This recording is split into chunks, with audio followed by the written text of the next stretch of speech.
په موبایل کې به اکاونټونه څنګه یوځای کوئ؟ مثلا د جیمیل، د فیسبوک، د ټویټر، د انسټاګرام، هر قسمه اکاونټ چې تاسو نوی موبایل واغستو نو په هغې کې به دا اکاونټونه څنګه وراچوئ. د دې په باره کې د یو کس هم تپوس کړی دی، ما د ریسټور په باره کې ویډیو کړې وه. نو ده ویلي چې موبایل ریسټور کړم د جیمیل د اکاونټ به پکې بیا څنګه وراچوم، یا پکې دا دوباره راځي. ځکه چې تاسو موبایل ریسیټ کوئ یا نوی موبایل ځان والی نو د هغې نه مکمل اکاونټونه چې دي دا ختم شي. اکثر ځینې کسانو سره یو د جیمیل اکاونټ موجود وي او دوی وایي چې موږ پکې دویم د جیمیل اکاونټ کولاو کړو، خو دا به په کم ځای کې وراچوو. نو په دې ویډیو کې به دغه طریقه زه تاسو ته ښیم چې تاسو په خپل موبایل کې نور اکاونټونه څنګه وراچوئ، یا ستاسو موبایل خرڅوئ د هغې نه به اکاونټونه څنګه ختموئ. لکه تاسو اکاونټونه چې دي د هغه ځای نه ختمول هم شئ او د هغه ځای نه چې دی تاسو نوي اکاونټونه چې دي به دې کوم وراچولی شئ. اوس تاسو د جیمیل اکاونټ تاسو په کروم کې ورواچوئ یا په بل دغه کې ورواچوئ نو په یو ځای کې کار کوي. چې په هغه ځای کې ورواچوئ نو ستاسو ټول موبایل کې چې دی هغه د جیمیل اکاونټ به کار کوي. کوم چې د پلی سټور کې کار کوي، په یوټیوب کې کار کوي، په دې ټولو ځایونو کې به کار کوي. دغه شان د فیسبوک اکاونټ شو، دغه شان د ټیک ټاک شو، هر قسمه اکاونټ چې دی تاسو د هغه ځای نه یو ځای کولی شئ. نو زه به موبایل سکرین ته باقي طریقه به هلته کې زده کوم، خو د هغې لپاره چې دی ویډیو به پوره ګورئ، یو لایک شیر کمنټ چې دی ویډیو له به لازم ورکړئ. نو راځئ چې لاړ شو موبایل سکرین ته او د طریقې زده کړو. موبایل سکرین ته رالو، موږ د خپل موبایل سیټینګ کولاو کړی. دغه شان به تاسو د خپل موبایل سیټینګ کولاو کوئ. په دې کې به تاسو وګورئ اکاونټس، لاندې به تاسو ته ښکارېږي دلته کې زموږ به دې کې دی یوزر اینډ اکاونټس، په دې سکرین به تاسو ته ښکارېږي. نو تاسو په خپل موبایل کې هم اکاونټس وګورئ، په هر موبایل کې به جدا جدا طریقه باندې لیکلی.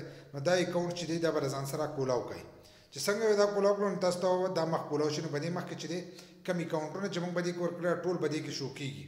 د دې ځای نه تاسو اکاونټونه چې دی ختمولی شئ، خو موږ پکې اکاونټ یو ځای کوو. ویډیو د اکاونټ د یو ځای کېدو نه دلته کې ایډ اکاونټ دا یې لیکلی دی لاندې. دا چې دی دا به له ځان سره دغه شانتې کولاو کوئ.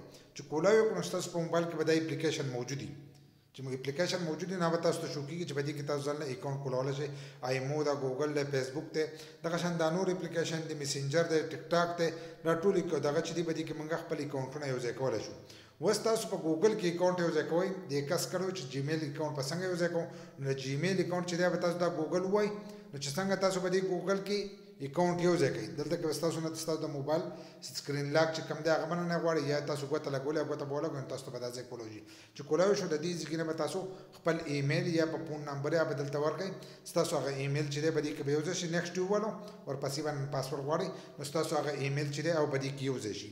دا په نوي موبایل کې تاسو لکه یو ځای کړو، یو موبایل ریسیټ کړی یو ځای کړو. اکثر ځینې کسانو چې دویم اکاونټ به پکې څنګه یو ځای کوو، نو دویم اکاونټ چې دی هغه هم د دې ځای نه تاسو یو ځای کولی شئ. دویم اکاونټ په کوم تاسو ورکولی شئ، دریم په کوم ورکولی شئ، څو اکاونټونه ورکوئ د دې ځای نه تاسو هغه اکاونټونه چې دي تاسو ورکولی شئ. بیا نوی اکاونټ راغوئ نو هغه هم د دې ځای نه تاسو راغولی شئ. لاندې لیکلی دی کریټ اکاونټ، دی چې کله چې دا یو څنګه وګورو د دې ځای نه تاسو نوی اکاونټ چې دی هغه هم به دې کې یو ځای کولی شئ. خو موږ به د دې نه شاته وځو. اوس اکاونټ به ختموئ څنګه؟ نو چې اکاونټ ختموئ نو تاسو به د اولني سر ته راشئ. دلته کې لکه اوس د ګوګل اکاونټ تاسو د جیمیل اکاونټ د خپل موبایل نه ختموئ یا د فیسبوک اکاونټ ختموئ، هر یو اکاونټ چې ختموئ نو په هغې به داسې کلیک کوئ. لکه مثلا موږ اوس د ګوګل اکاونټ ختموو نو په دې باندې به داسې کلیک کوو. چې څنګه یو کلیک کړو په دې کې نو زموږ سره خو ډېر اکاونټونه دي، کېدای شي تاسو سره یو اکاونټ یا دوه اکاونټ وي. زموږ په دې کې چې دی شپږ اکاونټونه چې دي هغه شو کېږي، په دې سکرین باندې به تاسو ته ښکارېږي. نو اوس موږ د دې نه اکاونټ ختموو نو په هغه اکاونټ به دغه هغه اکاونټ په وو. لکه اوس موږ کوم د جیمیل ختموو نو هغه اکاونټ به دغه شانتې وو. څنګه دا ووالو نو له پاسه به تاسو ته ښکارېږي ریمیو اکاونټ. دا ریمیو به تاسو ته خالي ښکارېږي. چې دغه ریمیو تاسو ووالو نو ستاسو اکاونټ چې دی هغه به د دې نه ختم شي. لکه د دې موبایل نه چې دی هغه اکاونټ به ختم شي. نو په دې طریقه تاسو اکاونټ ختمولی هم شئ د دې نه او وراچولی هم شئ په دې ځایونو کې. بس په دې طریقې سره تاسو اکاونټ په خپل موبایل کې یو ځای کولی هم شئ او د دغه ځای نه تاسو اکاونټونه هم ختمولی شئ. کله چې موبایل خرڅوئ یا دغه کوئ نو د دغه ځای نه تاسو اکاونټونه ختم کړئ نو ستاسو د موبایل نه به هغه اکاونټونه ختم شي.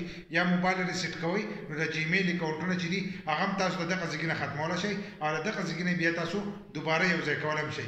دا په هر موبایل کې موجود دي. لکه دا اپشن چې دی اکاونټس کا سافټویر جدای خو په جدا طریقه باندې لیکلی دا موبایل کم سیټینګ چې دی په هغې کې به تاسو ولیکئ اکاونټس. چې اکاونټس ولیکئ نو تاسو به دغه اپشن ته ورننه شئ.